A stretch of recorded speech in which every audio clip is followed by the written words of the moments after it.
Sentry mode activated. Target acquired. Hey there hunters, and welcome back to the Gunners Guild. In the last video, I not so quickly ran through all the new relics and what they were good for on all the gunner types. Today, and I guess the next two, I'm going to go slightly deeper into that and kind of explain what we're getting rid of and why and what you should be using now. So now that all the information's out there, so we're going to actually start getting into the meta stuff. First up is obviously the bow, since that's the easiest. So first off, all the bows are pretty much the new meta. Hands down, no excuses, every single one. The only bow that even comes close to not being obsolete is the Glavenus bow, but it's still obsolete. So you do want every single bow, at least one of each. More is always better if you have the time to grind, but don't worry too much about it. Now the reason behind this is pretty simple, and if you play bow it should be obvious. Basically all the new bows have the most element, the most raw, and a better slot. They just take a huge dump on all the old bows. Glavenus is close because it has 5% more affinity than relics, but the slightly lower element and worse slot means it's still in the dumpster. Now Bharat's bow was a great ice bow prior to the relics because it had a huge base affinity, and some people wonder if it still has its uses, and no, it's super easy for us to get 95 or 100% affinity. We really don't need the extra from Bharat's. It loses way too much element, you just can't get that back. There's literally no way to scale it once you get your element up 6, which every bow should have anyway. If you're strapped for Dracolites, there's a clear priority in which you should upgrade your relics. First is Thunder, because it straight up crushes Tobi-Kadachi's bow. On average, you're going to be hitting 10 to 15 more per arrow on hits. Safi relics have so much more raw and element over Tobi, it's crazy. Unfortunately, we don't get the boosted paracoats, but that's a sacrifice you're going to have to make. Next is Ice, for similar reasons. They didn't have significantly lower element, but the 30 extra raw and the better slots are a nice boost here. Then you want Water Bow, because the Laguna was actually really strong after custom augments. It wasn't that far behind relics to begin with. Then the Dragon, because honestly we just don't really use Dragon all that much. And then last is Fire, because it's pretty close to the relics themselves. All the relics are essentially fire versions of all the elements.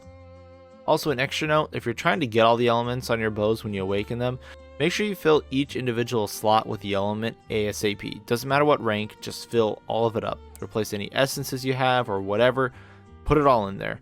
Don't upgrade if you don't have to, just get them all filled. Having all the elements in will help you get the ranks 4 and 5 quicker. Now there is the honorable mention with the Blast Bow, which we actually don't use for blast, but rather for raw scaling. Yeah, that's the thing. Welcome to the new age, raw bows. Technically we could do this with any bow, but blast is just kind of the nice cherry on top for raw. We use this bow if you want to go ham with evasion mantle and super low element monsters like Zinogre or Nergigante. It actually puts in work, but it's super niche, so don't feel obligated to use it or upgrade it if you don't have the means to do so. It's pretty simple, you just throw an attack and you're done. So again, all the old bows totally obsolete, start packing them up, and let's just move on to the armor sets for them. Now surprisingly, we do have actually a few extra options here after some testing, though they're all very, very similar. In order of strongest to weakest, we have first up is our bread and butter true critical element setups. Slos and Garuga feet for water, ice, and dragon. Fire and thunder do get slight alternatives to this set because they have some extra pieces that they can use. Fire gets to run the alpha version of the Silverlow set, and thunder can run Kirin arms. These sets are basically what they've always been. You're going to be using something like this for targets that we can keep exploited and have solid elemental hit zones on. Non-buffed, hitting pull for about 67 on rapid forwards and 75 on power 3. Most monsters should take high 90s to low 100s if in rage. This is the bread and butter bow set. Now just below this we have the critical element and 3-piece Safi set. This route is good for low element monsters such as Zinogre since it can run resentment and gets a lot more raw over the elemental builds. Now you will need to swap out one of your elemental awakens for the Volcana divinity, which is why multiple bows would be nice if you can. You're still mostly running element with the standard critical element sets, but now you're going to be taking shit from the Safi set to get resentment procced. This typically does 1 or 2 more damage per arrow over the true critical element sets against Zinogre. Not much, but hey man, better is better. Just don't feel obligated to use it. The next set of armor we can run is the True Critical Element and the Namiel sets.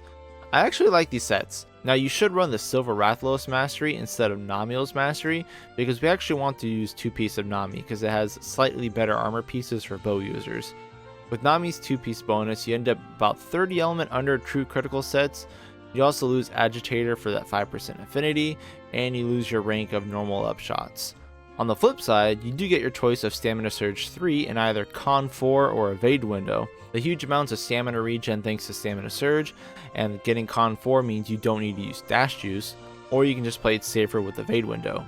Now the damage is not much less than true critical element sets to begin with, and it's way comfier. On the pole, I'm hitting 63 on Rapid 4s and 74 on Spread 3, so yeah, I'm only losing a couple damage here and there. On monsters, you should be expecting around 4 or 5 damage less per arrow, which is a lot steeper than you might imagine, but it's still pretty comfy for more casual players. The only real downside to this is ramping up elemental acceleration, which kinda sucks, but I mean that's kind of the trade really. Now the last option we have is full Safi armor. Not horribly strong due to the fact that critical element and true critical element are multipliers on top of our huge base amount, whereas Safi is just a flat bonus. But your main draw here is that it works on super shitty hit zone monsters, such as Safi'Jiiva, because you're not relying on crit for your element. And you don't need to tenderize, but you really should just to help your raw damage. This setup works, but I really would only use this thing on Safi, or if you're running raw bow or blast bow, really same thing, since you don't need element, and the blast bow just gets the free resentment, the crit, and the status for its blast. It's a great set to use on the raw bow, but again, it's super niche, but hey, it's still an option. Other than that, as I mentioned before, we're basically playing bow exactly the same. We just got a little bit stronger. So yeah, that's all for now. Next time, heavy bow guns. Thank you all for watching, and good luck out there, hunters, and whatever you may be hunting.